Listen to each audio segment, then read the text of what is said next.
आपका स्वागत है आपका गणित आंसू में। आज नई स्टील में हम बात करेंगे कि गेहूं में बम्पर पैदावार कैसे है। साथियों, मुख्यतः हमें खाने के लिए मुख्यतः कल्ले कुटान की अवस्था सबसे मुख्य होती है। इस समय मुख्यतः सबसे ज्यादा ध्यान देना होता है, क्योंकि यदि खेत में अधिक कल्ले कूटेंगे तो अधिक उत्पादन मिलेगा। साथियों, इसके लिए हमें मुख्यतः खेत में सबसे पहला काम करना चाहिए, खेत में नमी अच्छी होनी चाहिए। यदि खेत में नमी कम है, जिसके कारण भी आपके कल्ले कम बनेंगे, कल्ले कम बनते हैं तो उपज में भी कमी आती है। तो आपको मुख्यतः अच्छी नमी देना है।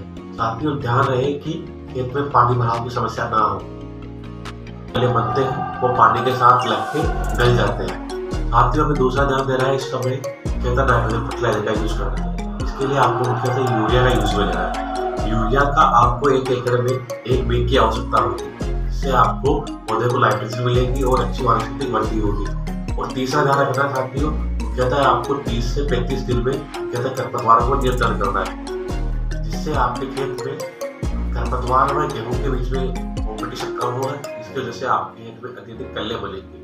और साथियों, यदि आपके खेत में अन्य पोषक तत्वों की भी कमी आ रही है, जैसे माइक्रोन्यूट्रिएंट, तो उसमें मुख्यतः आपको जैसे यदि जिंक की कमी दिखाई देती है तो आप जिंक सल्फेट, यदि कॉपर की दिखाई दे रही है तो आप कॉपर सल्फेट यूज में लीजिए। और ध्यान रहे कि आपको माइक्रोन्यूट्रिएंट की डोज 3 से 5 ग्राम ही लेना है। यदि आप 5 ग्राम से अत्यधिक लेते हो तो पौधों की पत्तियां जल जाती है। इसके कारण भी गिल्ले में लॉस दिखाई देता है, क्योंकि पत्तियां जलती है तो सिंथेसिस कम होता है। इसकी वजह से आपको नुकसान दिखाई देता है। यदि आपको ये जानकारी अच्छी लगी हो तो आप हमारे यूट्यूब चैनल लेकर गणित आंसू को सब्सक्राइब करिए, लाइक करिए और शेयर करिए।